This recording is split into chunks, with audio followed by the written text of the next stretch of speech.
Welcome to Co-op Mode, round 75. This is the official video game podcast of Secret Friends Unite. I'm one of your hosts, Todd Oxtra, joined by the man, the myth, the tattoo offendee, Mark Carabin, the Kernerdine. Hey, how you doing? Mark, I'm glad to see no tears were shed, but you know what? You were doing God's work, getting a tattoo live streamed for Extra Life. So God bless you, man. That was fun, man. It was good. It didn't really. I don't know if it was the placement or what, but it didn't really hurt that much. So I was able to like just kind of keep going with the live stream for about an hour, I guess. And then we kind of ended up taking a break, and I just kind of stopped the stream there because data and all that kind of fun stuff, and just it was fun though. It was good. We raised some money, and we'll talk about that later. But I have a new tattoo. It's healing up. It's good. I'm happy. It's pretty good. For anyone watching the video, you just got a quick glimpse. For anyone listening, jump over to our YouTube channel and check that out. But yeah, I'm really happy with how it turned out. Very, very cool. Very ingenious way to share the love. Really appreciate you doing that. In fact, they allowed you to do that. That's pretty cool.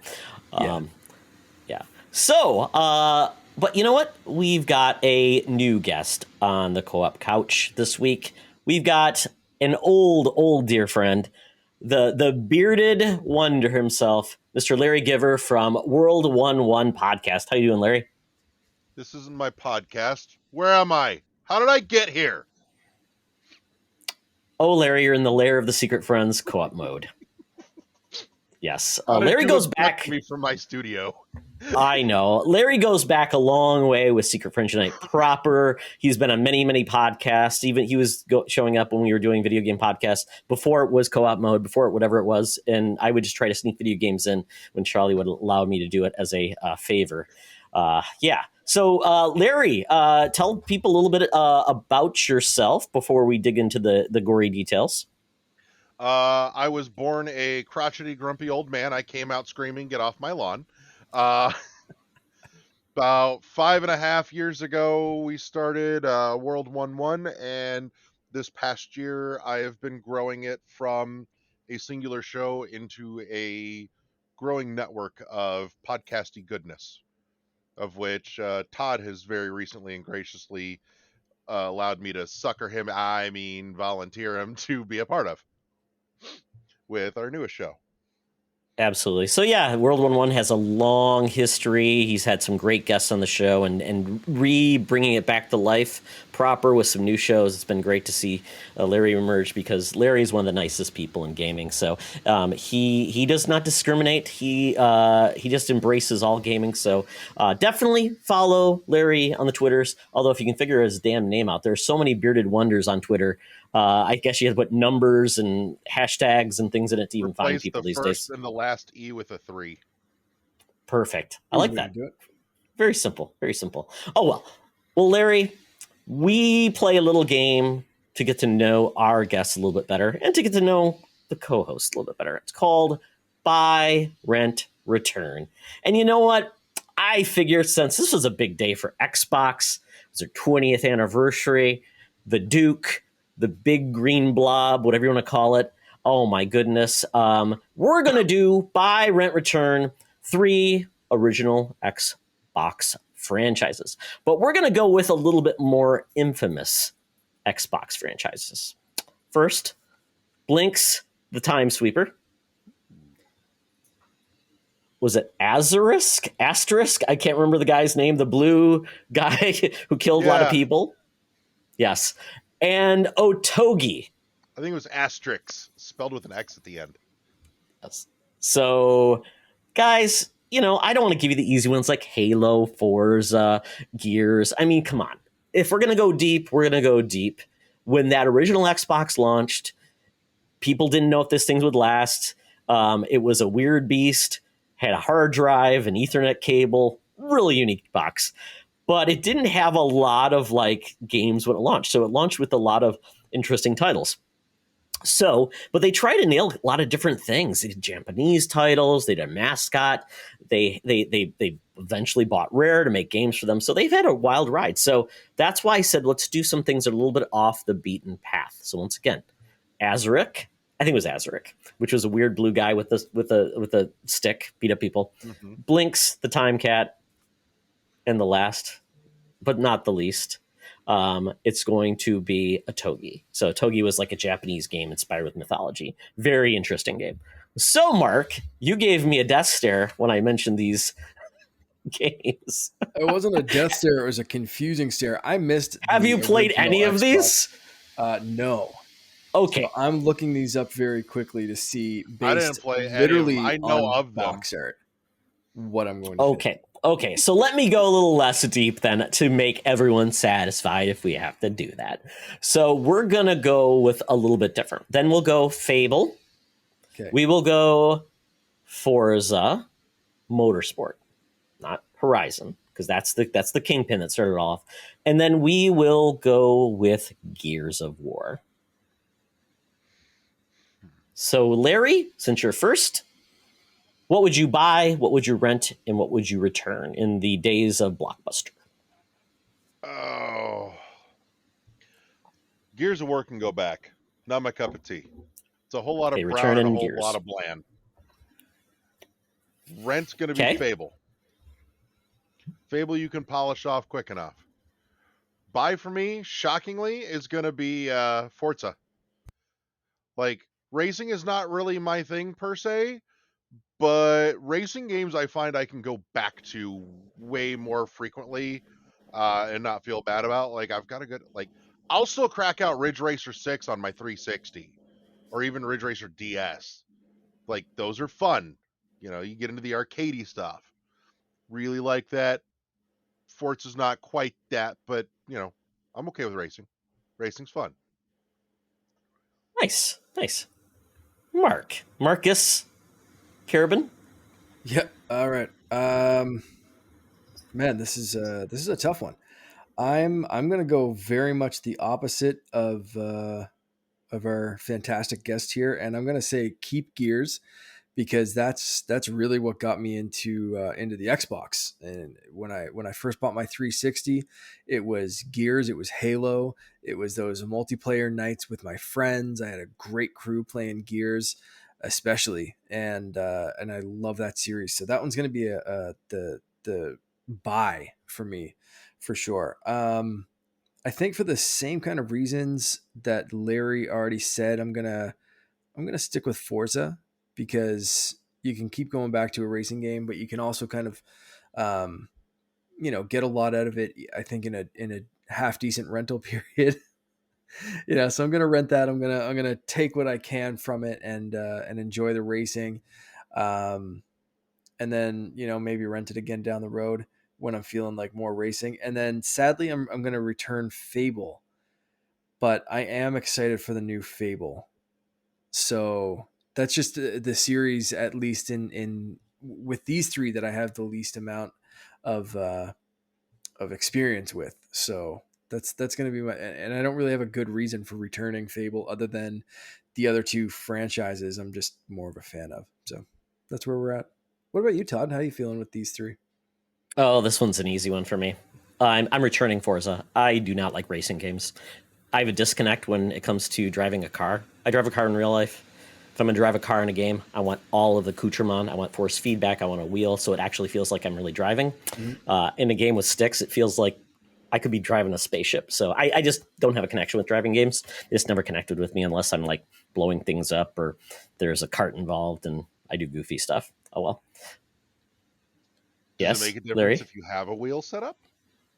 Probably not. Still the same. Yeah. I need to feel like the pressure of a steering wheel. I need to feel it. And other thing in video games, I do not like the first person viewpoint because it doesn't feel like I'm really looking around in a car where I have blind spots. I feel it's very claustrophobic. So, and then going outside a car, then I feel like I'm in a video game, but it's supposed to be realistic. So once again, and I drive, and yes, I will never drive those cars either. So I don't really know how they feel. And so, get a game of like, could he feel like I'm driving a Chevette, or could feel like I'm driving a Corvette? I just don't know. I don't have the correlation with it. So it's just, so I'm like, I get bored with them too. I'm like, okay. I was just curious, given what you said about controls, if a wheel would have made a difference. That was all. It might. I mean, I like going to like a Dave and Buster's and getting like the cockpit of like a game like that. That's a lot of fun. But I like it for like 5 minutes. And I'm like, okay, I'm bored, moving on. And there has to be something I'm blowing up, or I'm chasing the Joker in the Batmobile. That's pretty much how I go. So then my right would be Gears, because I'm not big into the multiplayer. It's fun. And then after I play the campaign, I would move on, because there's like no leveling. There's nothing in Gears like that. So it's a great game. That's one of the, what I would always say, that was one of the premier games with Xbox that really set the 360 apart, which really made me super excited. It was kind of like where that box came alive. But it's going to be Fable. I love fantasy games. I love humor. I love action arcade. I like leveling. I like mechanics of magic and things like that. So it fits the wheelhouse for all of those things. And it's a unique game, because not many games are like that, where they have an active sense of humor. And every game is a little bit different. They introduce different mechanics, but I love it. And I just felt like the fact that we had the last game we really saw with them was a bad Connect game. And then we got that failed like 4v1 game that never came out. So it really saddens me that we had a generation go by with no Fable games, which just seems like a big problem. So I love Fable, though, and I cannot wait to see what Playground Games does. But I'm really excited to see those horses like do some drifting and taking ramps. It's going to be entertaining.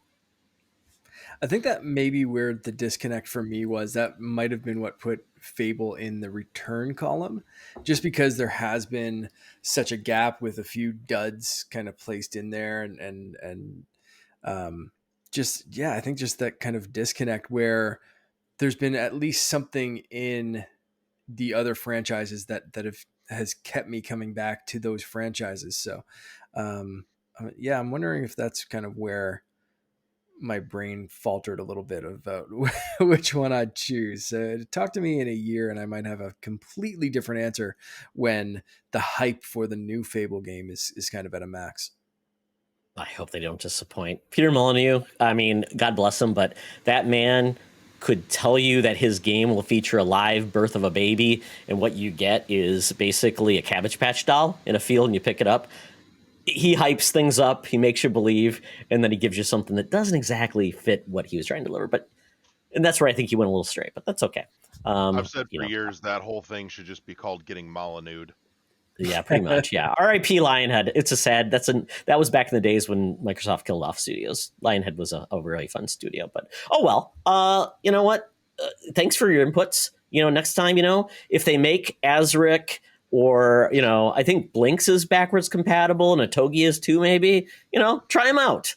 Something fun to do. I was 100% ready to go based on cover art that I was looking up on Google. We should have just done that, shouldn't we have? Yeah, one of these days we'll have to go on like obscure games that no one's ever played, and you just have to pick it based on your gut, just like you would in Blockbuster or somewhere back in the day when you had no sweet clue before IGN came out what games were going to be good, and you'd walk in and you'd be like, 2-day rental for this piece of shit, and you'd get home and you're like, I'm stuck with this for 2 days. This sucks. But you'd play it because what else were you going to do?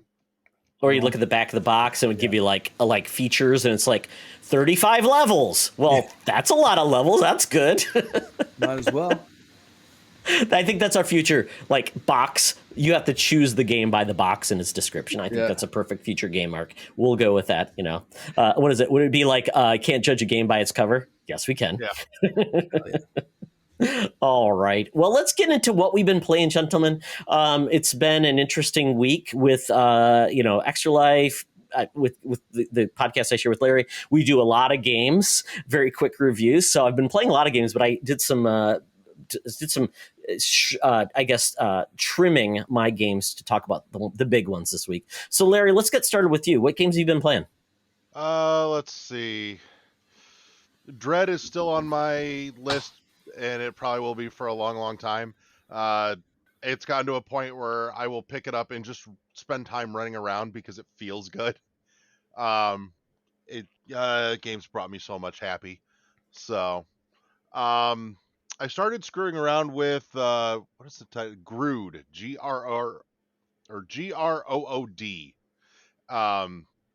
Yeah, I know. I kind of made that face too because I had to think about that name for a second again, Todd. But I am Grood. I am Grood. I am Grood. yeah, it's what kept coming to my brain too, and I'm like, no, it's just Grood. But it's a side scroll horizontal shmup, and the little bits of it that I've played are not bad, not like outstanding. I kind of dig the art style. Um, it's got like kind of that wonky, almost cell shaded Borderlands look, but less detail. Looked like Alien Hominid to me. Yeah, basically, kind of. Yeah, I it's dig a that. shmup version of Alien Hominid. I'm okay with it. Like I said, I dinked with that, and that amuses me. Downwell is back in my rotation again, which is dangerous because I can lose way too many hours to that game way too quickly. So, I think that's most about it. No, I haven't gotten to play anything on it yet, game wise. But we did just get an Oculus, and I've got one game that's on my wish list that Ooh, I am really, really, really looking forward to when payday rolls around. nice. Well, Larry, if you need recommendations, I've got a bunch in my library. It's a great system, and once again, if you can do either the virtual desktop or the link wirelessly to your PC, That's it just I've been opens working on it. up everything. And I still need to get back to Half-Life Alyx, but when you got bad shoulders, doing like this for a half hour, Right. it's buyer beware. And my wife will Payday be mad if I complain. Payday rolls around, I'm picking up Super Hot VR because I love Ooh. Super Hot, and I have not gotten to play Super Hot VR to get the other half of the story. Larry, I'll give you a hot tip when it comes to VR games. Humble Bundle, they have VR bundles, very cheap. Ooh, yes. Definitely check it out. I might have a couple games I could probably gift you that I have that I'm just not going to get around to play. So, yeah, enjoy. Sweet. Well, you're in for a hot, good time, is all I will say. Sweaty time is probably the best one, but so well, very good, my friend. Very good. I can't wait to hear what you think about VR, and maybe you can talk about that. If I give it you cheers for free, you can talk about on the podcast. So there you go. So Mark, you and I have played two of the same games, but then two games that are not one of those. Yeah, two of those are not the same at the very end. So yep, there we go. I contemplated getting an Oculus Quest 2, and instead, so I had a little inside baseball. I had a ton of trouble streaming the other day for Extra Life. I finally got it working through Lightstream. If anyone's looking for an easy way to stream from an Xbox Series console or a PlayStation 5, check that out. It's a subscription, like a monthly subscription kind of thing. But you basically, as long as you can set up the Twitch app on your console, that sends it to the browser for Lightstream, and Lightstream takes care of everything else. So your webcam and everything and all the scenes are still set up through the browser on your computer. But basically, as long as your computer can run a browser, like right now, I'm using a laptop from 2013, and it ran it well during Extra Life. I just couldn't do anything on the Switch side of things, so that killed the plans that my wife and I had, and we spent way too long trying to figure it out with my old like Elgato setup and all that kind of stuff. So, long story short, instead of getting an Oculus Quest, I just ordered a new laptop and bought an Elgato HD60S Plus. So my streaming setup's going to be awesome, and I think we're going to get back into streaming. Hopefully by the next episode of Co-op Mode, we'll have a little bit down, but my wife and I are making some plans. We want to get back into it because we did a few years ago and it was fun. And now we're going to have a new setup to get all that going. I thought the laptop was going to be here this week. It was supposed to be here Wednesday. That's what the delivery date was saying. And today the delivery date changed to we'll get to it when we get to it kind of thing. And it's somewhere outside of Hong Kong. That I don't know. GPS, they didn't tag it, Mark, and show you that it's in it's probably in a container in the Bering Straits. Yep. And good luck with that. I have no idea. It's where Jimmy Hoffa is, if you know who Jimmy Hoffa is. Yeah, I'm really hoping that it still shows up this week. Jimmy's buried on the 50. Oh, that's true. That's true. Yeah. I'm really hoping that it shows up this week, even if it's not Wednesday. As long as if I can get to record Holocron Chronicles next week with it, I'll be very happy and, very cool. And start a streaming plan. But the Elgato's sitting behind me and it's driving me nuts that I can't do anything with it. But anyway, that's the reason I don't have an Oculus. But to what I have been playing, I'll eventually get one of those beautiful VR sets. Let's start off with Forza Horizon 5 because I just started this. I put a few hours into it. I am nowhere near a deep dive into this game, so this is going to be early impressions. But it's basically just more Forza Horizon, really. I liked Forza Horizon 4, but I found, I don't know, the English countryside didn't grab me as much as something a little bit more vibrant and fun as the setting for this one. So I'm really liking this so far. I've been playing some races, driving around, unlocking some new vehicles, and one thing I focused on for way too long the other day was just going around and hitting those XP billboards and the fast travel billboards and all those little things on the map. So I'm 100% going Ubisoft mode with this game of ooh, there's something on the map. Ooh, there's something on the map. Oh, I'm really close to this thing on the map. And it's just I spent an hour, my wife's sitting next to me playing the Switch and she's just so is this a racing game? And I was like, yeah, kind of, but I'm just kind of Assassin's Creeding my way across the map right now, picking up all these, and I opened the map and I was like, see, it's huge and all of these things I can go after. She's like, oh, I'll see you tomorrow. And so it is a beautiful game. It runs super well. Sean Nias texted me last night. I guess his daughter was chasing my what do they call them? Drivatars. Yeah. She thought it was really me, and we were trying to figure out if it could have been really me because when he texted me, I had been playing at the same time. So he was like, she was just playing. Are you playing? And I was like, I literally just shut it off and picked up my phone and saw your text. So I was like, that it's weird. But when we kind of discussed what we were doing, I was like, I don't recall seeing that car kind of chasing me. And he was like, I don't know if she, yeah. So we were trying to figure out if it was somehow linking us up, or they dropped us into the same server or something like that. But I think that game's kind of asynchronous and it just drops your gamer tag. It is on something, right? Absolutely. Yeah, I saw Phasma when I was driving by, so I'm like, oh, interesting. Yeah. Okay. Yeah.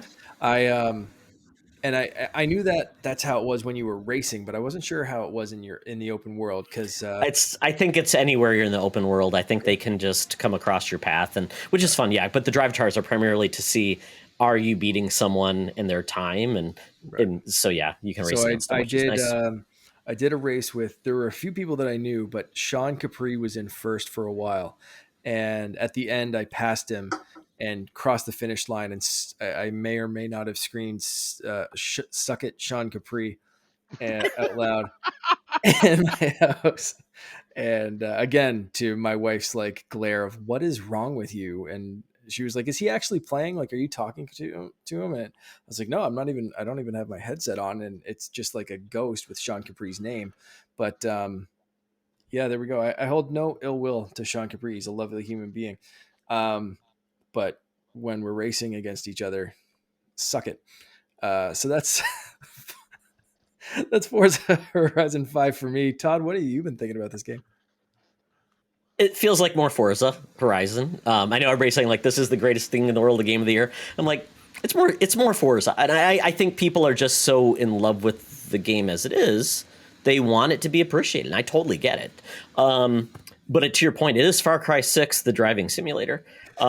There is, and for someone who doesn't play a lot of these games, I'm like, I don't know what the hell to do. And then I start getting points for things. I'm like, I don't know what to do. And then I selected my voice and my character, but for some reason I picked the female voice for Todd. So it looks like me. I'm wearing jean shorts, but I sound like a British woman. So I'm like, how do I even change it? I'm like, and I loaded my character. I'm like, I don't know where it is. You can't change it. It's in the settings somewhere. But I was going through. It's in the character customization stuff. You can buy new shirts, and I was customizing my guy last night as well. But it's a little weird. Awesome. Yeah. So. And I've said driving games, this is a driving, not really a racing game, because you're just going and driving. You can take it as serious as you want. I mean, at one point, I got a tractor trailer, and you've got to drive this old Volkswagen to do it. And I decided then take the tractor trailer over a ramp, and I jumped it. Like, that's not how it works. I drove a tractor trailer when I was in the Air Force for an event. It doesn't do that, folks. It doesn't. So it's just weird. And then another thing, that's true. And then I go through like a guardrail when I'm driving a Corvette, which is hilarious because like Corvettes shouldn't drive like off-road. That's just a bad idea. It's a lot of it's very expensive. But then I try to run through the cactus and I can't drive through the cactus. I'm like, what is this? Are these the strongest cactuses in the world? I don't know. But the game is weird. It's like Fire Festival, the driving the game. They drop cars out of like, 747s. You come down, you're like, hey, we got a Bronco, we got a Corvette, we've got a RX-7, I think it was, and there was something else, and I got a Doom buggy. So yeah, I mean, and it's like car porn because you open up and you look at every part of the car, and it's beautiful. I'm playing on a Series S, so it asks you like, do you want to do performance mode or visuals? And not really in driving games, you're supposed to do it performance, right? Mm-hmm. But apparently the default's visual. So I'm like, maybe that's what they want you to do. But I don't know what I get with the Series S. If I'm like 30, am I 30 to do this? 1080 I don't know. I'm not sure where it drops it down on the S. That'd be interesting to do a comparison. I'm sure there's some YouTube comparisons or something like that. Some breakdown the pixel count and that kind of thing. But I was surprised when it defaulted to looks mode rather than performance. That was an interesting choice. Yeah, it's oh, go ahead, Larry. I was just gonna say, on the subject of your cactuses, what you didn't know is those aren't cactuses. Those are just like painted cement bollards. Makes sense. Cactuses are worth a lot of money. People use those, steal those, and they probably just put some and painted them. Perfect time. I heard they got a bulk order deal on those from like Acme. I think so. Yeah, it's like somebody draws a tunnel on a rock. Yeah, do not want that to happen. You thought Animal Crossing was the only game where shifty animals sold you some weird stuff. That weird red raccoons, or was it red fox? That's from Animal Crossing, right? He's selling the Forza guys some cactuses. Yeah. So, I don't know how much more I'll play of this. Apparently, some of the modes are pretty cool. Like, there's a battle royale mode. There's a creative mode where you can do whatever you want with like almost like a Wipeout mode, like that game Wipeout with cars, which it's very, very intuitive. So I'm glad this game is out there because this game is going to bring a lot of people to the yard when it comes to like driving and racing, because it can be as technical as you want. Apparently, like you can remove like the drive path, you can remove that, you can get into tuning, or from what I understand for kids, you can like make it slower. You can do more things to actually make it easier. So I think that's cool because some of these games are very intimidating. Like the intent is like drive 200 miles an hour and never brake. That's my style. I'm like Leroy Jenkins driving a car. That doesn't work, folks, because you then try to go around a corner and you're like, why am I spinning out at 35 miles per hour? I don't know. I've never drove a Corvette before. So Lamborghini Jenkins. Exactly. And Sean Nias, to your point, is probably yelling at me. He's like, Todd's a moron. He doesn't know anything about cars. And you're absolutely right. That is the weird part about this game, because it like presents itself as a Riders Republic, like no holds barred, this is extreme, just full arcadey like shenanigans on one hand, but then it gets very technical on the other hand, that it's almost like a Gran Turismo kind of simulator. Yeah. So it's when you go into a race and everything's like, explosions, and there's like someone zip lining out of a plane and then using a wingsuit. It's like, oh, okay, cool. This is going to be an arcade racing game, and I can just pedal to the metal, go 200 kilometers an hour and whip around turns and hopefully avoid the banana. I dropped a kilometers in there. I know what you're going to say. Leave me alone. Is that like 2 miles per hour, Mark? I don't know. That's exactly how it works. That's the conversion. But that's the thing is like you see that stuff in the game and you want to just go balls to the walls, like pedal to the metal, but then you literally and figuratively like hit a brick wall and it's like, no, that's not how to play this. Like this is more simmy than arcadey, but it's also super arcadey. So it is a very confusing game and you have to really be tuned in to what it is and accept it for what it is, or else I think it's probably going to piss off both camps of like, I really want an arcade racer or I really want a sim racer. And it's a weird middle ground. And I think you have to be like all in to really enjoy it. I hope somebody makes a burnout mode where it's just that crash mode, which is my favorite thing ever in racing games. That was everybody's favorite thing. And yet EA will not allow Criterion to make that game. So who knows? That's so dumb. It is. Well, you know what? Regardless, folks, try it. It's on Game Pass. It's 103 gigabytes. So get some hard drive space, because I had to do hard drive Tetris to figure this out, move stuff around. Yeah, that Series S has a small hard drive. I may have to upgrade to an X just to even make it reasonable, because it's $150 just for a 500 gigabyte card. So I'm like, what am I doing, folks? It's dumb. Yeah, getting a Series S was great for an extra console, but for extra things, just get a Series X. That's all I'll say. Oh well. Yeah, Mark. And then we've been playing some Guardians of the Galaxy. You're playing it on what? Playing this on my Series X as well. I was not gonna mess with the what's it called, the cloud version stream. Yeah. Stadia, the streaming, the Switch streaming version. Yeah. So Series X, it plays super well. Everything looks great and plays great. And I honestly was not sold on this. I think I've said this on the show a few times. Not 100% sold on this game going in, just after Avengers was what it was, and I still enjoy Avengers. I'll still drop in and just kind of see what's going on every once in a while. It's still installed, so I don't know why I was hesitant with this game, but I was, and then heard nothing but great things. So I just decided, like, yeah, you know what, I'm gonna pick this up. So I really like that they're going with something different. I like that right away they made Star-Lord not based on a letter from his mom, but they made him based on like an 80s hair rock band, and they actually produced an album from a band called Star-Lord that you can download on Spotify and Apple Music and whatever, and it rocks. It is just stupidly fantastic. I love it. And they're the developers, Mark. They're a house band of the developers. Yeah, which is great. It's wild. So go download that. It's great. And you start off and you're reading the actual like tape insert sleeve and stuff, and it's so wacky. But I love that they're doing that. They're going in a very different direction than the comics and the movies. There's a little bit of both in there. There's a little influence from the movie with the team lineup and some of the characterization. And it's funny, I was playing Lego Marvel, the first one, and Rocket's British in that. Because he was British in one of the old cartoons, I think, too.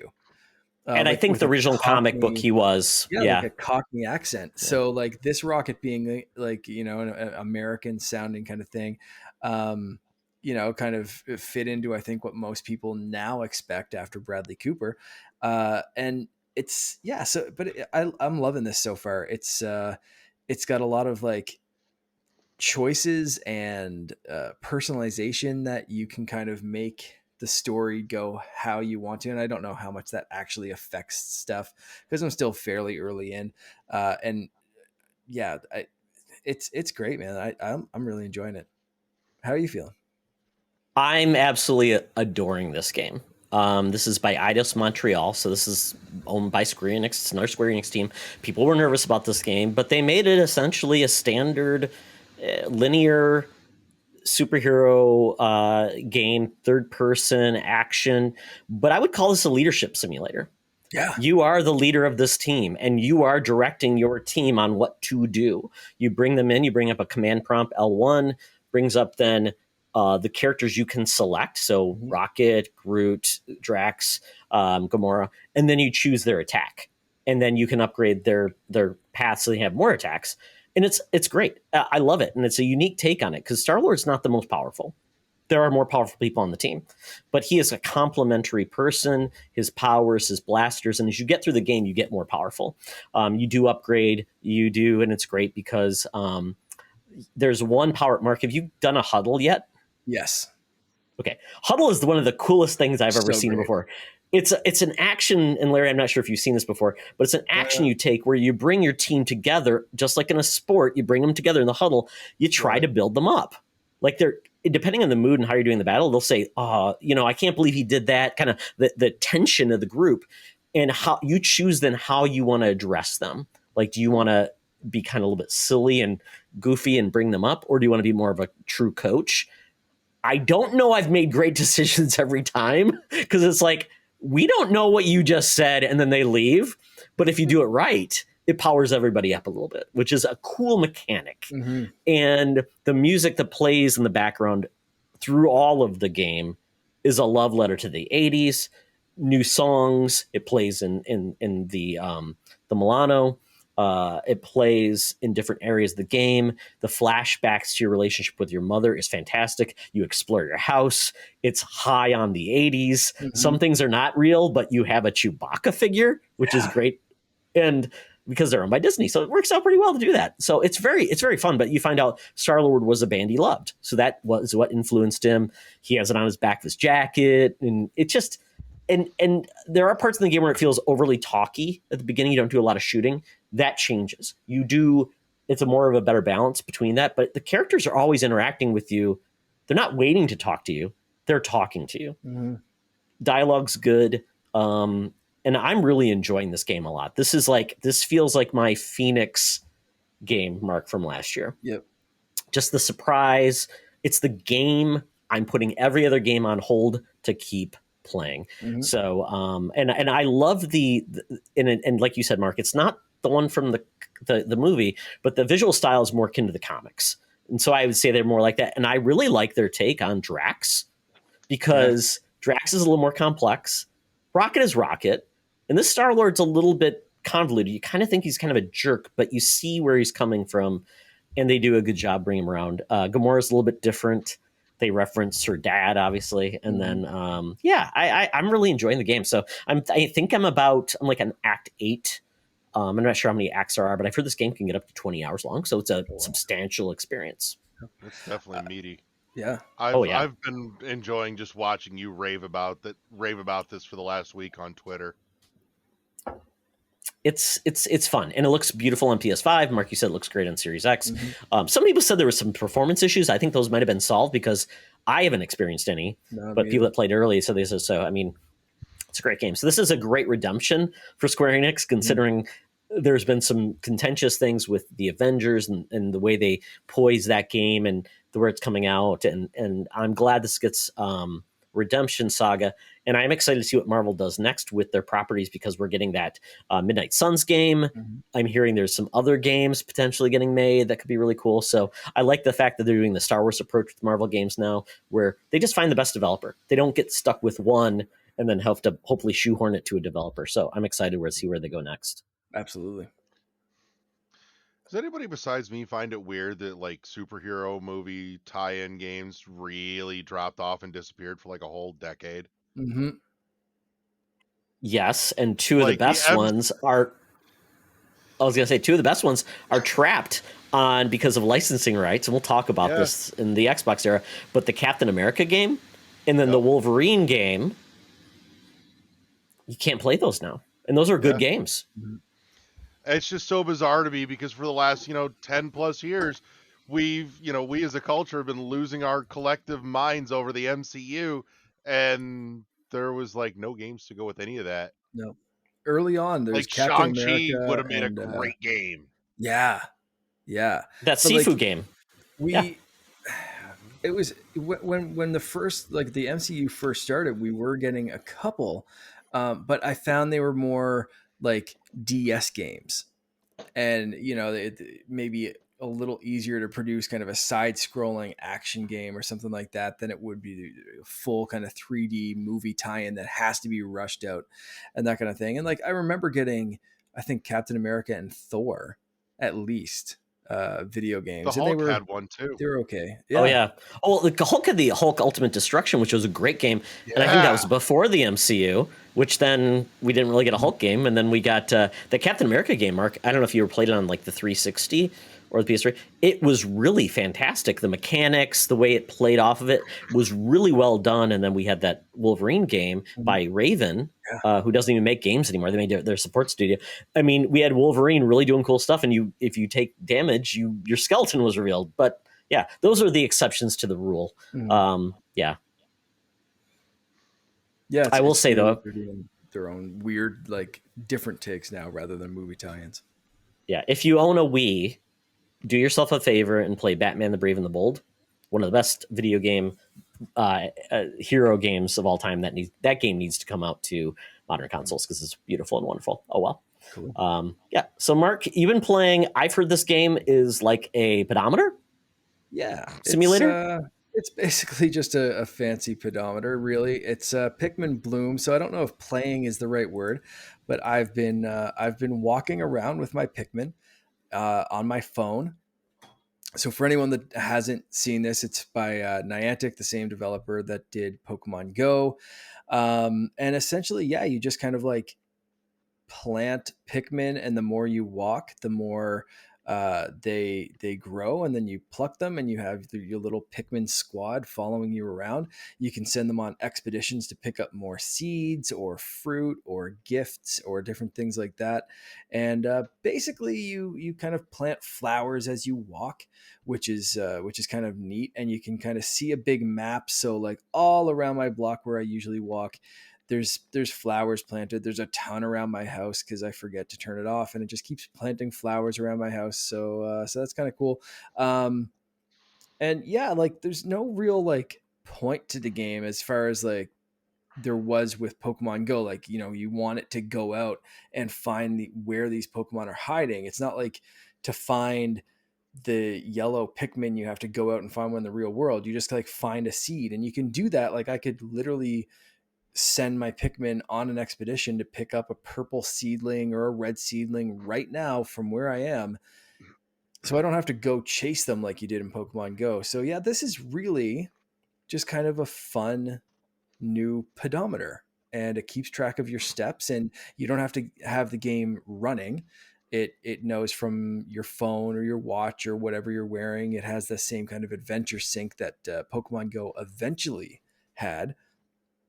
And you do level up. You get new abilities to go after like mushrooms and that kind of thing, and you harvest stuff from the mushrooms as you go on, and you can send more Pikmin out on expeditions and have more on your team and that kind of stuff.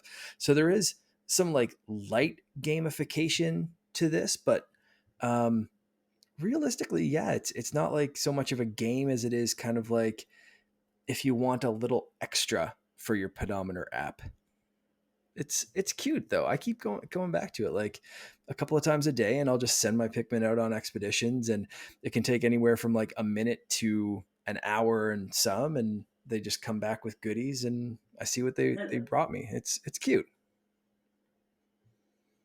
So is this really Pikmin 4 by Miyamoto? I really hope not. No, Pikmin 4 was canceled. You just got Pikmin 5. It's true. This game, weirdly enough, did actually make me download the demo for Pikmin 3 on Switch, because I haven't played that game since the Wii U. And I'm really strongly considering getting it again and double dipping on the Switch, because I've been enjoying it, and just I'm kind of like back in that Pikmin mood. So they got me. Get the pedometer and then buy the game, like 100% hook, line, and stinker. Like, isn't that what they said that was their strategy was with mobile, right? Yep. To push people back to their platforms. Mm-hmm. And if this works, funnel. Yeah, I mean, if it works, it works. I mean, let's be honest. Pokemon Go is such an like lightning does not strike twice. Harry Potter struggled with it. It just seems like it takes. Down. I know, and it takes. Gone. Yeah, to expect anything else to duplicate that is kind of a fool's errand. So Nintendo just playing and doing some experimentation to get people to get them back to their moneymaker, which is Switch. I mean, get $40 out of people to play a game like that versus, maybe they try this mobile app and maybe they spend $1. I think it's a smart way. Like, I haven't done the DLC in this game, but like I said, I'm considering getting Pikmin 3 on Switch. So like I looked at that funnel and jumped in it like it was a water slide. Like that's it. Job done, Nintendo. Job well done. Job. Yeah. Exactly. So download. Exactly. It's got like a direct link to buy the game off the eShop right on the app, probably. Boop. There should. Yeah. So I think the last game we're going to talk about is a game that I played, did not get to talk about on the other podcast, and that is the Textorcist. This is a game I did play for Extra Life. John from 1 Hour 1 Decision mocked me, put a clip of me not knowing how to stream correctly with my apps. It was me with the music too loud. He thought I was a DJ because the music was going on. I'm talking to nobody, trying to play the game. And it's also like doing my video, but it was like this weird, people are on like MDMA or whatever and like tripping out to my video of this game. So, but don't let that change your view of this game, because this game is a lot of fun. It's called the Textorcist, and it's hilarious because it's a typing game. Like, it's actually like typing words out to do attacks. You're an exorcist, a priest. You are hired to basically exorcise people, these demons. And Mark, the level of difficulty in this game is crazy because I don't know how you are as a text typer, but I'm not good. I actually have to look at the keyboard when I type. Oh, no. Because I got to see what I'm doing. So you have to move with the keyboard and type with the keyboard. Just imagine that. Like moving with the arrow keys and then pausing to type like your attacks. And you're doing like Bible not incantations, because it sounds like you do. Like Bible verses, like, the power of Christ compels you, those type of things, as you're taking on these demons that are spewing like acid and stuff and taunting you. But it has a banging soundtrack. Like, it's like, I don't know. I'm sorry. I'm not very talented when it comes to the music and the beatboxing, but it feels like it's a dance music. Yeah, exactly. Edward Varnell, please beatbox or do some dance music for us. But it's absolutely a fun game. Good writing, a lot of fun. It's just tongue-in-cheek humor, but typing mechanics to kill people. It's like Typing of the Dead, or we had another game that I played too that was very similar, but a blast. And it's like $5, and it's even on Switch. Mark, get this. You can play it on Switch, I believe, but you have to plug in a keyboard to the Switch. I didn't even know you could plug in a keyboard to Switch. So you can, and it's so ridiculous that you would even think to do that for a game. Interesting. I would think you could just use the touch screen, but I mean, I guess the touch screen would like take up like half of the screen, though. So that's probably not a good idea either. So, all right. I think it'd be perfect though for like a mobile game, because you could probably get a keyboard with a little bit of just a movement pad could work, or you even touch where the guy goes. But it's a fun game. I really enjoy it. So it's called the Textorcist, and that's it. That's the games we've been playing. Fantastic. In my day, we had mobile phones with keyboards. That's true. What was it? T-Mobile Click as what I had for my Android, and then we had the Sidekick. There's the Sidekick. I had a couple BlackBerry. of the Motorola. Oh God, I don't remember what it was. It was an old Motorola though that had the slide-out keyboard. Yep, they were original smartphone. I just had Blackberries for work. That was about my extent of phones with keyboards on them. That's it. So we're now talking about the news, and this week it's one story. It's the Xbox 20th anniversary. So, Mark, we watched the celebration on YouTube today, or whatever you wanted to watch it. Mm-hmm. Tell us all about it. Yeah, so today marks 20 years since the original Xbox launched. This is just wild to think that was 20 years ago. I don't know when you guys jumped in on the Xbox bandwagon. I was 360. My friends had an original Xbox, so I did get some fun Halo multiplayer and some different things with them, and strongly considered getting an original Xbox, and then heard rumblings of the 360 and decided to kind of hold back and wait, and jumped into that one. But This was a fun little recap of a little bit of like nostalgia and some of the stuff that's coming up. And wow, Larry still has the original. He just held it up for anyone not watching the video version. The original brick Xbox. That's fantastic. Did you get that right at launch, Larry? That one was actually passed to me by a friend about a year and a half, 2 years ago. Okay. He was cleaning out his closet and he's like, "Hey, I found this. Do you still have one? And if not, do you want one?" I was like, "Yeah, sure." I hadn't had one in a while.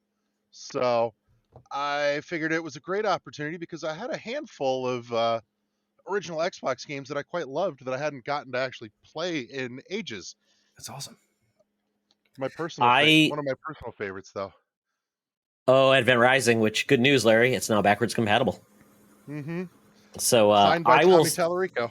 Oh my goodness, Tommy Tallarico, yes, is our favorite, one of our favorite Canadian composers. Hell Gotta yeah. love him. I got my Xbox it released when I was in Korea in the Air Force, launched there. I always wanted one. When I was deployed in Saudi Arabia, one of the best memories I had was I'm a huge Buffy the Vampire Slayer. Xbox had an original exclusive Buffy the Vampire Slayer game, and one of my friends, she was stationed there too, huge fan, owned an Xbox, brought it with her to Saudi Arabia, and she loaned me the Xbox so I could play Buffy the Vampire Slayer. Wow. I'm like, what? This is so fantastic because I'm in damn Saudi Arabia and I brought a laptop that was really bad gaming. I tried to play Grand Theft Auto on this laptop. Talk about a bad experience, Mark. There were no GPUs in laptops back in 2001. So try to imagine playing GTA 3 on a gaming laptop. It didn't work very well. Yep. But end of story. But yeah, I love the original Xbox, the boot up, the hard drive. I modded mine so I could do a lot of crazy, weird stuff on it. Enough said there. But Mark, it's been 20 years. Xbox celebrated. They did, and so we can just kind of run through this quickly. But some of the things they announced, one of the things I think is going to be really cool. So it's a 6-part documentary on the history of Xbox that's coming out really soon. It's launching in December, and we often talk about, especially on this show, how much we wish we could learn some behind the scenes or see how this game or this console or this thing came to be, because there's a whole history of development there, and we've seen some things, some of these documentaries starting to come up of like the history of Nintendo versus Sega, or the history of this game or that game or whatever. But it's really cool to see this being promoted by the first party itself. You don't really see like console wars being promoted by Nintendo. This is Xbox saying like, you know what? We've had a messy history. And even in the preview, they mentioned Red Ring of Death. They mentioned the console not turning on for a demo. They mentioned like the tough development and like the team kind of being this ragtag group being like, knock, knock, knock. Hey, give us money, please, Microsoft, even though we're unproven and we're asking you to take money away from like Office and give it to us instead. Like what? Like they're openly admitting that they've made mistakes along the way and it's not been like happy go lucky. And I am all here for this. Like I can't wait for this documentary. So before we move on with what else, how are you guys feeling about that? Like even just as a tonal shift for like first party developers. I tweeted out. Go ahead, Larry. Go ahead. Oh. No, you. It's all good. Allow myself to introduce myself. Larry, go ahead. I thought it was interesting. I mean, for me, I'd heard some of the owning it a while ago on another show that actually did a very well done deep dive on the Red Ring of Death debacle. It was really neat to kind of hear some people that worked there on the business and the corporate and the PR side of things during that whole era. So it didn't feel totally out of left field for me, but it was kind of neat to see, them really kind of spotlight some of what happened on a bigger stage than just, somebody's podcast. I mean, granted, that dude does a great show too. I love documentaries or pseudo documentaries about the history of gaming. I was talking to you guys about G4's launching tomorrow, and one of their series was called Icons. They talked a little bit about it. It was like a half hour long. This is 6 parts. So you don't go 6 parts if you're not going to get deep in the weeds. Mm-hmm. They have some celebrities, they have some talking heads, but they have the people that were there, and they talked about all the people. And they even called out Steve Ballmer, who was a CEO of Microsoft, and kind of made him look like he was a penny pincher weirdo, which he kind of is. But I mean, I like this, and I think it's awesome. And I tweeted out about Xbox today, and I said, you know what? Xbox is the best marketer of video games in all of games. If Nintendo would celebrate itself like their fans want them to, and if Sony could actually relax and have fun once in a while, they could all take points from Xbox. So this is part of, once again, going deep. The fan wants to know so much about the company itself, the company that they love. I love this. So bring it on. Absolutely, yeah. This is really exciting. Another very exciting thing, looking back at the history of Xbox, is 76 new games added to backwards compatibility. These include, I don't know, some highlights for me. For sure, I can't go without saying the Star Wars games, but also Time Splitters 2, Time Splitters Future Perfect. Just stick a fork in me, I'm done. Like, that's amazing. The sad thing is I'm going to buy these games again because I own them for GameCube. I still have a functioning GameCube. The games are upstairs. I could get an adapter and play these games through an HDMI adapter, whatever you need to hook up a GameCube to a modern TV. But I'm going to double dip. I think like combined these games might be $25, $30 or something like that. Like, they're pretty cheap. I checked them on sale today. And if you haven't played those games, check them out. But like I said, there's some Star Wars games. So there's Starfighter Special Edition, Episode 3, Revenge of the Sith, the Clone Wars game, Jedi Knight 2, Jedi Outcast. There's like some Disney games thrown in there too, like Toy Story Mania. There's a Viva Pinata, the Max Payne series, Mortal Kombat versus DC Universe. What am I missing here, guys? What the Fear Saga, Mark. The Fear games were some of my favorite, like, paranormal shooter games with a weird girl. Love those games so much. They're here. The biggest part, though, to your point, Mark, it's like a lot of these games, just being backwards compatible is not enough. It's making them digitally available to buy is the extra step. Because where are you going to find these Xbox original discs that are going to be affordable? Because you can't. They're like $30 or $40. And by the way, if you can even put them in your drive and they're even readable, because half of them aren't. I love this. Yeah. So putting them on the store is a big part. And a Togi, Mark, you get to play both of them, Mark. So now you have to play a Togi. I'll add it to my cart after I'm done with Please do. And I was surprised with the licensed games, like 50 Cent, Blood in the Sand. We've got like Avatar: The Last Airbender, Are You Smarter Than a Fifth Grader, Adventure Time. Like I said, some of the Toy Story, like the Disney games, Lego, like Lord of the Rings. A lot of these like weird SpongeBob, like licensed games that, like, we just talked about how some of these games that are licensed and who knows who owns the license now, are like trapped on old consoles and stuff. So like them being added here is, to me, that's kind of a big deal. Like, you could see something like Ridge Racer and be like, that's probably not hard to get, but like, I don't know, some of the other ones, I think it's like, oh man, that's really neat that these are there. And like, each one of these games has a special place to someone, I'm sure. And I'm so excited for someone to have the same level as hype that I have over seeing the Time Splitters games here. Like, I love it. It's so great. And like 70 Larry, you're getting games. Oh man. And Larry's getting Advent Horizon. He put that out. Advent Rising, sorry, which is a game I love too, which was a weird game. He had a contest for $1 million, and apparently they reneged on their $1 million contest winner. They didn't renege on it. I remember what happened. Oh, I played that, actually. I did too. I beat it. Yeah.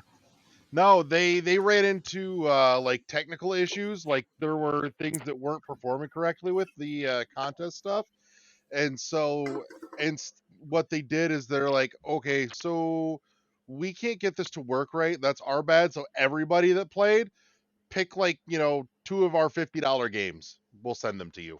Yeah, it was a weird contest, Mark. I think you had to like show proof that you got to this level by a certain date and you would win.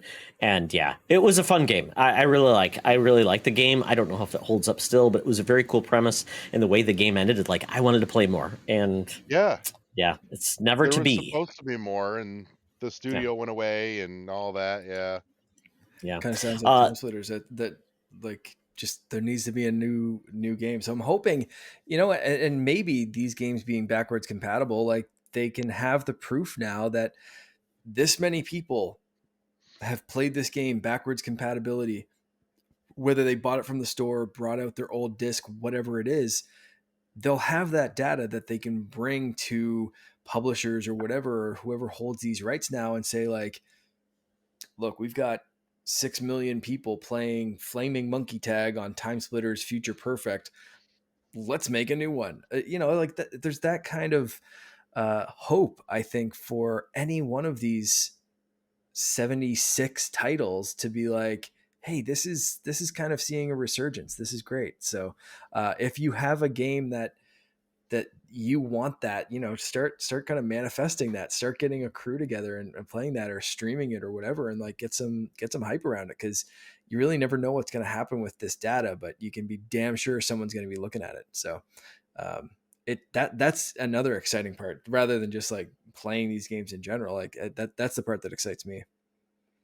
The bad news, Mark, though, this is the end of backwards compatible. They announced this. They basically said it's difficult to get the rest of the games we want because of technical issues, but also rights are very sketchy, and just the costs of getting some of these things back. So I think we're happy we've got here. Mm-hmm. It's a shame though. The original Xbox has about 500, 600 games, but only about 30 of them are backwards compatible, which is just a shame but it kind of denotes, and the same thing with the 360 library. I think we've got about 1,000 games or something. It's a good representation, and it's the major games people want to play, but it's the odd ones that you just can't get. But that's okay. Going forward, though, I was going to say a bunch of 360 arcade games that never made it as backwards compatible that I'm rather furious about. Mm-hmm. Like I had a huge live arcade collection, and we're talking ones that weren't like small releases for live arcade either. Like stuff like the dishwasher, I can't play on my Xbox One. The dishwasher was amazing. Do more of that. That was one of the original like Xbox indies that came out for it. Yeah. So it's gonna be hard as of right now, but you got to admire what Xbox did with backwards compatibility, and they pioneered it. And hopefully everybody learns from it. And I hope going forward we don't have this issue going forward. PS4, Xbox One going forward, everything should be backwards compatible. Now, when Nintendo says we're making a new cart that is this small, that will not fit in our new Switch, so your old carts don't work in it, you can get angry, and they gotta get an adapter that goes on that goes like this, and somebody makes it, and we can all riot. So, Mark, anything else that we really needed to focus on? Not really. I mean, we got some more games, 37 more backwards compatible games with FPS boost. We won't go in on that, but we got a teaser for the Halo live action TV series. It's going to be on Paramount Plus.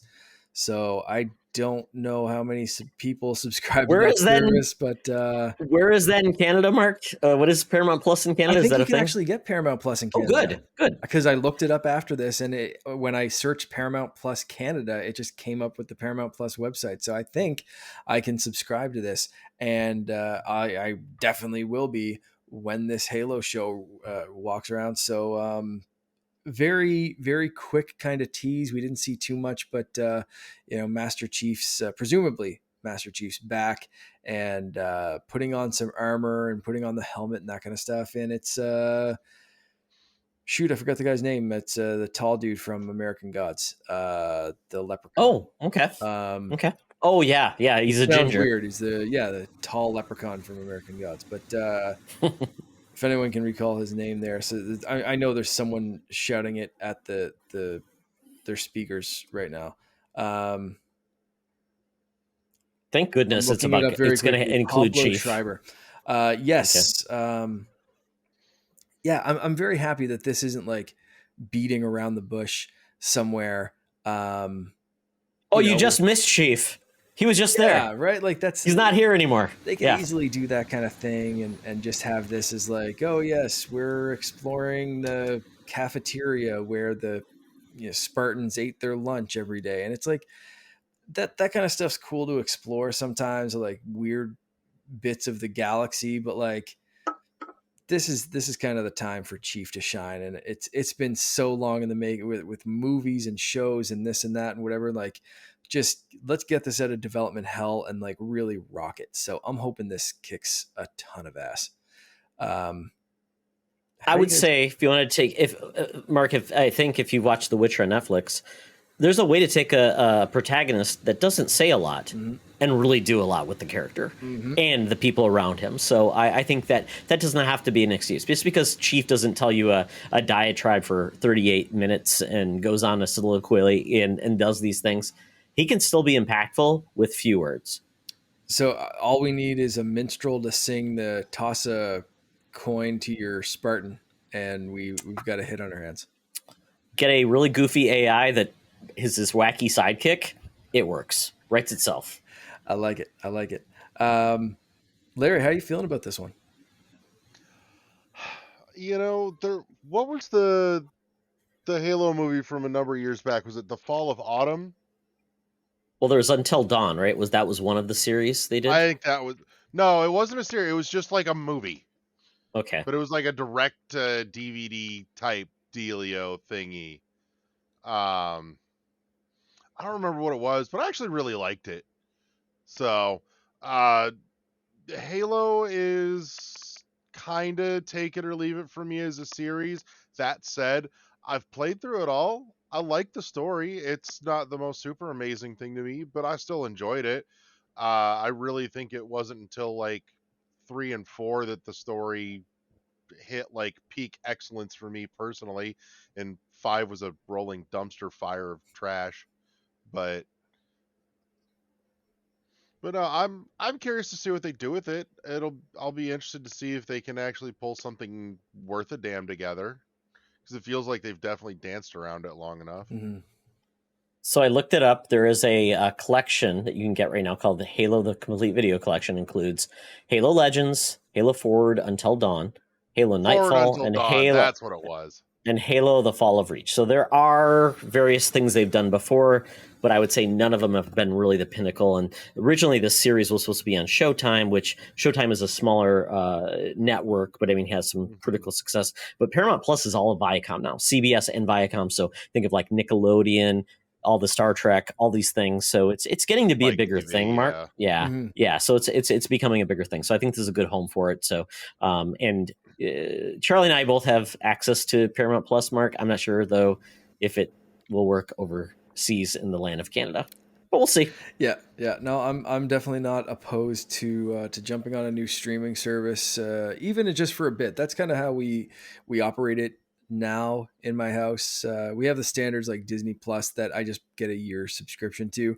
but some of the other ones I do basically month to month is like we feel like watching something on this streaming service and we'll get it for a month and then we drop it and whatever. So that's kind of how we're looking for it. So we'll see how Paramount Plus goes when this drops. But speaking about dropping some Halo goodness, holy crap, they did it.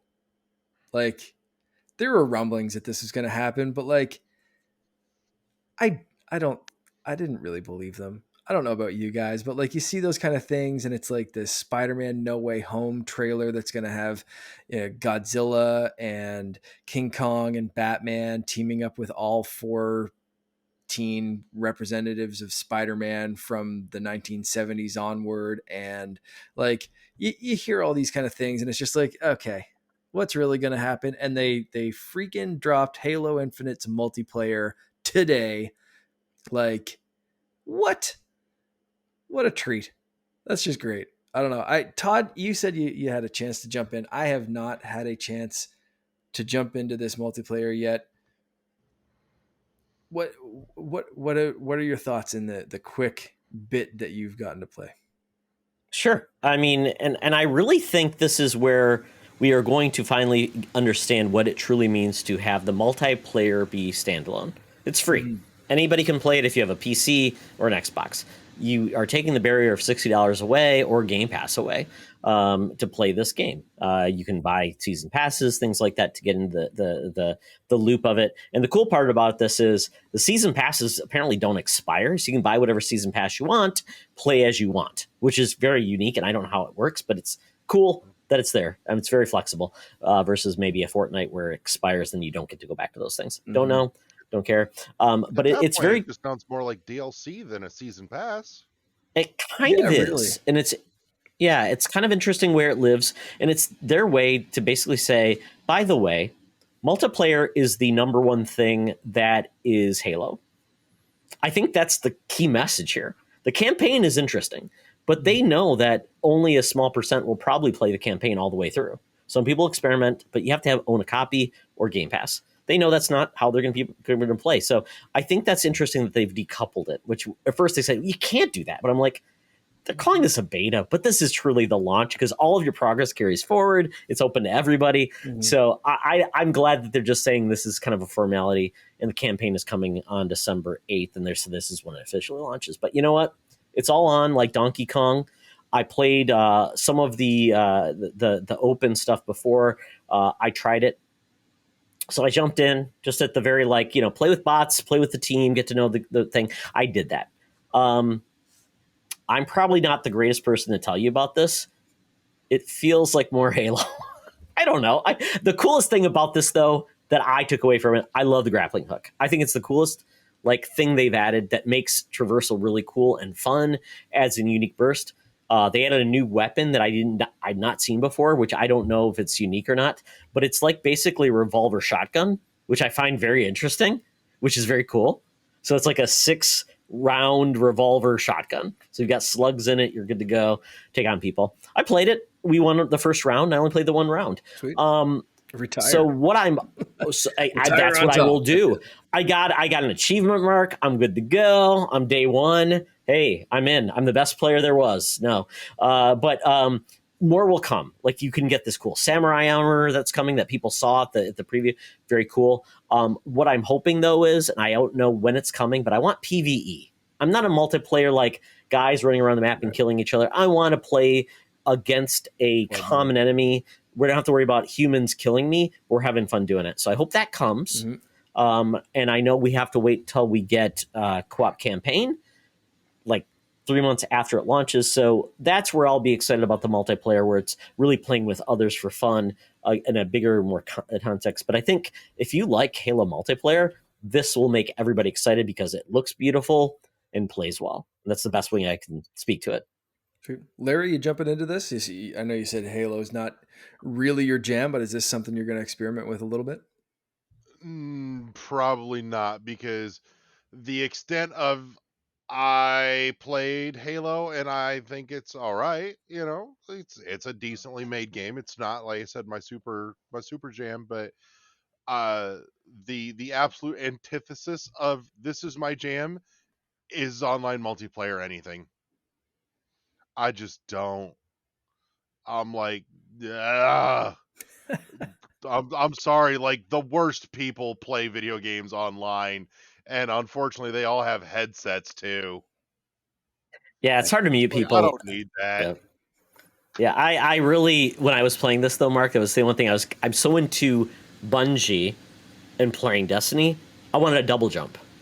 With my Guardian, and I didn't like it. So it's like, I'm like, I just can't get into it. I moved on to Destiny for my multiplayer when I play it, and that's where I prefer to be. But I know this is a hallmark of Xbox. So, but I think it's going to bring those people that love it. I'm curious though, anybody who has not been a Halo fan, does it bring them into the yard? So I hope it does. Yeah, I'm really excited to see the amount of people that jump into this and who jumps in with and I was talking to someone at work today, even before this announcement, we were talking about games like coming into the fall, and he, he's like one of those people that picks up like NHL and Call of Duty, and that's kind of what they pick up. But when I mentioned that Halo was going to be free when it launched, I didn't know it was going to launch today, but Halo is going to be free, and he was just like, oh, I might actually try that out because it's free, so why not? And it's going to be interesting going up against like Battlefield with fully paid multiplayer, and like Call of Duty that's adding it on and whatever, and like different modes and whatever. But like this is like, here, play multiplayer and just go nuts. To your point, Todd, like, yeah, is this going to bring in some kids that play Fortnite, or is this going to bring in people from Call of Duty that are used to that being their multiplayer game, or whatever other game? Like, is this going to bring people back, and is Halo going to kind of retain that top spot that it used to have back in the Xbox and the Xbox 360 days? Or, No. are we just going to see even just a small subset of people that like this becomes their jam, and that's okay? It's been 6 years, right? Mm-hmm. So they've been kind of under the radar.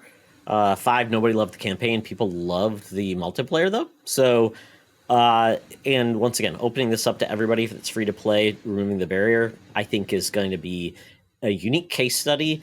And the funny part is they're going to make money off the multiplayer because they're going to have these season passes. So Microsoft doesn't really care how you play as long as you pay.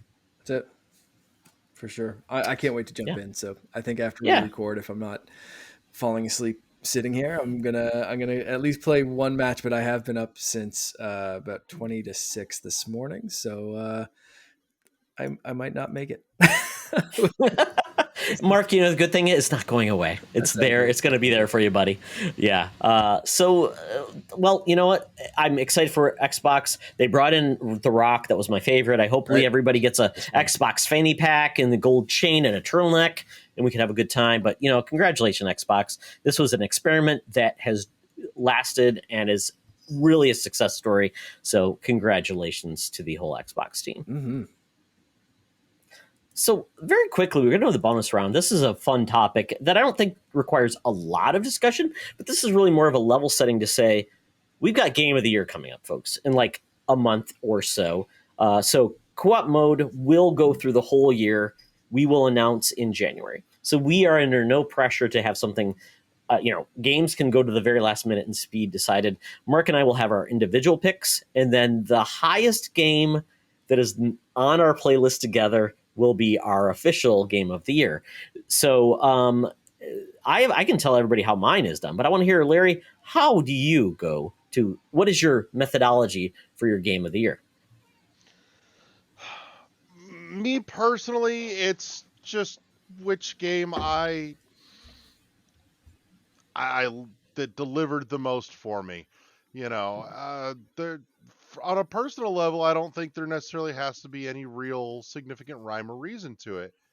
To me, the big question is there a better way, a more quantifiable way to define and pick the Game of the Year for, a lot of like the award shows and things like that? That's a hard one, right? Because we have magazines, websites. I guess you could have individuals who pick their own on YouTube and streamers. And then you have the Game Awards, which we have as kind of like the overarching, like the most visible sign. They do a unique one where they get some of the audience picks, plus also a list of critics that then also do there as well. So it's an interesting viewpoint. It's not like the Oscars, they actually should hopefully play the games. No one gauges if they actually finished it, what their bias is, whatever. So that's a unique viewpoint. So it's something for everybody. So I always call it the Game of the Year, not the best game, but Game of the Year for you. So that's why I would view it as not the prettiest game, the best performing game, not the game that did the most or did the most unique things, but the game that really spoke to me the best, and where people would scoff at me, but that's where I pose it. So Mark, in your viewpoint, how do you come to your list? Yeah, it's an interesting challenge, right? Like to Larry's point, like, is there a way to quantifiably say this is the best game? And I suppose there could be some criteria to try to determine that of, this game had the best graphics and sound and this and that. And I suppose if you really wanted to break it down, you could, but should you, I suppose. And I think it kind of comes down to how you look at games or how you define games. And for me, games are art. And so then you kind of get into the challenge of, is one art quantifiably better than another art? And and the answer is probably no. And I mean, there are definite ways to say like a master, like, the chances are that your 4-year-old drawing a cat is probably not quantifiably better than the Mona Lisa, or something, whatever. But so like there I guess quantifiably there are ways to determine that. But if your 4-year-old's picture of a cat speaks to you more than the Mona Lisa does, then that's going to be your favorite art. And that's games to me. Is yes, I do appreciate the technical skill and level of expertise and the science part that goes into it with graphics and engineering and all that kind of stuff. But um, at the base level, I appreciate the art, and that can mean a whole bunch of different things. Again, depending on my mood. So, like movies, I can appreciate a very serious, kind of more artistic, traditional Oscar-worthy kind of film, or I can enjoy something incredibly stupid that I just eat popcorn and watch things explode for 2 hours, and I'm like, yeah, that's what I wanted. And so, to me, video games can be that, and depending on my mood of the year or whatever, it goes back to why I liked Anthem, which, it had a whole ton of problems, but that game meant something to me while I was playing it. It didn't get my game of the year that year, but it still had a very special place. So those kind of things factor into games for me and my game of the year decision. And with games, there's also the nostalgia factor, which I suppose could be a bit of art and a bit of feeling and that kind of thing. So while I think games may be easier from certain standpoints, because of all the science and technology and technical things that we can measure, like we can measure pixel counts and we can measure frame rates and this and that, to probably say this is the most technically impressive game of the year. And I'm sure there are YouTube pages that like I said, go through and they count individual pixels and say there's screen tearing here, or there's this here and that there. And I love those channels. They're amazing. I don't have the patience to do any part of that, but damn, someone does it, and that's incredible. For me, if you've listened to this show, I'm like, especially for our game of the year discussions, I'm like making it up as I go along. I'm like, yeah, maybe I'm going to put this game at number 2. And Todd's like, for God's sake, Mark, we had a year to figure this out. Like, you can't have your top 5 list already picked. But that's it for me. It's emotional, it's artistic, and it's tough to give full reasons why sometimes. But that's also kind of why I love video games. So that's kind of how I pick. It's a little bit of technical and a whole lot of how am I feeling about the art. I feel like you're kind of like me on that. It's just, the majority of it just boils down to what game made me the happiest. Yeah. Yeah, it's unique because gaming is a hobby where performance of the game matters. Movies don't, like that movie chugged, or there was frame rate, or that book. Oh my god, I couldn't even open the pages. Was the worst. I will say, I was in I forget which M. Night Shyamalan movie, maybe The Village. But so it was like on film, I suppose, and movie theaters are supposed to cut the film or do something to it. So I kept seeing like boom mics, and stuff. Oh no. Like in the frames that they didn't cut it right. So I kept seeing all this behind the scenes shit. And I was like, is this part of the twist? Cause like any other movie, you're going to be like, oh my God, they screwed up. We're actually filming a film. For an M. Night movie, I was like, oh, this is part of the twist. Yeah. Like I wasn't supposed to see that boom mic drop into the frame for a second there. But like, no, I actually wasn't. Like it completely ruined the experience. That's so like, so weird. There might not be screen tearing, but there's some shit in movies that can still bring you out of the experience for sure.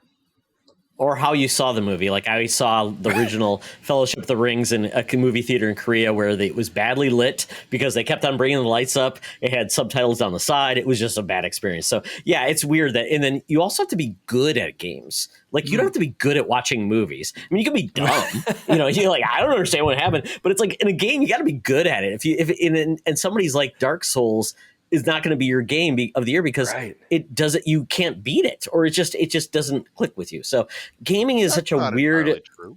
Well, it could. Like I tried the original, the most recent, what was it, Demon Souls on PS5. I tried. It's just not for me because I'm like, I don't grok that type of gameplay. Other people like my son would probably go in and wreck house and you have the greatest time in the world. So it's becomes, some games have to click from a play style, and can you even play them? Does it get you? Does it frustrate you? And it's like, I don't like that because it made me mad and I want to play that game like that. So my process is a little bit more analytical. I'm a planner by trade. That's what I do. I keep a list of all the games, and as I track them, I'm like, did I complete it? What was my feeling for the time? What did I grade it? I typically give games a grade of 1 out of 10 as I play them. So when I get to the end of game of the year, I can kind of track them from the smallest game to the biggest game. And then I can track them to say, well, what was there? And I'm like, what's going out? Did I, so I try to at least give it that way. So I go back and look at from the beginning of the year to the end of the year. And Mark and I will probably have to reconsider, do we only count games that came out this year? I think that would be interesting if we said we go back, because sometimes our gaming logs are a big deal. And if you only consider recency, then maybe this year's did not have as good as game as last year. That game you can finally add it into your library that you played. So we'll have to consider that, Mark, again, where our criteria is. But I mean, yeah, I totally feel it. And to my point, it may not be the best game you played, but it may be the game you love the most. If that's a point, because sometimes it is feeling how you played it, your emotional response, how those things came into it. There's some like synergy with games and how you're feeling at the time. So, and obviously then can you actually finish the games you want to finish by the end of the year too? That's tough because your backlog is getting at you. And it's like, oh crap, I'm not going to beat Far Cry 6 by the end of the year. I don't have enough hours of my life left for this year. That sounded really dire, but that's true. I mean, it's the type of game it is. So that's going to be interesting to see how it plays out. But I think everybody has a rationale for it. And I'm glad that, Mark, we're giving ourselves more time to go through the whole year of 2021 before we announce ours in January. So, Mark, please document your games and please create a list. I'll try. For anyone that's listened, you know that I've rated games on how many chicken nuggets I give those games. So like I'm far less analytical than Todd, and I'll try, I promise. Okay. So Larry, for World War 111, when are you doing your game of the years? Or do you do one? We did it once and we've never really gone back to it, honestly. Okay. So, if it makes you feel any better, it's a real short list this year for me. It's a done and done. There's an obvious answer. There's only one right answer. Yeah. Okay. That's why I love you, buddy. That's the one. Good to know. I finally got the Metroid Amiibo, by the way. They just came in the other day. Oh, okay. Very good. I've got mine up there, so boxed. Yeah. Very nice. Very nice. Yep. Well, folks, let us know how you're going to pick your game of the years, because we'd like to hear what yours are. And we'll probably ask for that, Mark, in the podcast when we do our announcements. So we'll have our announcements. We'll probably do top 10. Each of us do top 10 and come together and correlate what will be our game of the year in 2022. So there you go. That is it for the podcast. But before we depart, we did Extra Life. We contributed. I got $250 for my campaign towards Extra Life for the Phoenix Overdrive Nation. They hit over 22,000 mark. Mark, you did pretty well too towards your goal. 200, yeah. Absolutely. So that's good progress in year one. We did streaming. We had fun. I made a fool out of myself while I was streaming. That's well worth the price of admission. So we are still collecting. So if you want to donate, Mark and I will add in the show notes how you can contribute to our Extra Life charities. I probably need to get back on the stream some more, just so I'm at least giving back to the community. Mark will probably not get another tattoo, but he might get his touched up. I hope so far it's going well. I hope I don't need a touch up or anything like that. But like I said, I just bought a new laptop and a new capture card, and I've been looking up the best settings for OBS and all that kind of stuff, and making plans both by myself to stream some stuff, but my wife is also like super on board and super excited to get back into streaming. So we're already planning like some Super Mario Party, some Mario Kart, some Lego games, and that kind of stuff that she loves to play with me, and do some streaming. So I think we're going to try for at least a couple of nights a week starting off, like nothing too serious, but like she's gung ho about it. So I want to run with it, man. And I'm excited to get back in. And, the more I can make this take off, the more I can do for this kind of thing, for this kind of event, and keep going with Extra Life through the year, or different charities that I can jump onto. So I'm really excited for this new laptop and everything to get going. So it's going to be hopefully an exciting 2022 when I can really dive into this. Absolutely. So Larry, before we leave, tell people how they can find you on the interwebs, and if they want to game with you, how would they do that? Oh, good Lord. As far as gaming with me, I it's not that I, don't wanna. I just don't do much of multiplayer. But, if you want to be creepy and see what the hell I'm playing on Switch most of the time, what is it? The Nintendo ID, that's the thing. What is Chozoborn? Twitter, there's a whole host of places to find me because I run a whole bunch of Twitter stuff for a whole bunch of different podcasts. But my personal is Bearded Wonder. Like I said, replace the first and the last E with a 3. World 1_1 podcast. Todd, you and I do. I'd play that for $1 at Play for $1. Mark, I know, given what you just said about my game of the year pick, you should be checking us out over on, at Phazon Labs. Absolutely. Perfect. Awesome. Thank you, Larry, for joining us tonight. This was a pleasure. Before we go, Mark, where can people follow you on the interwebs, plus your gaming, if they want to join you? But you can find me on Xbox and Switch just as as Canardian, and Twitter at _Canardian. Pretty simple. Perfect.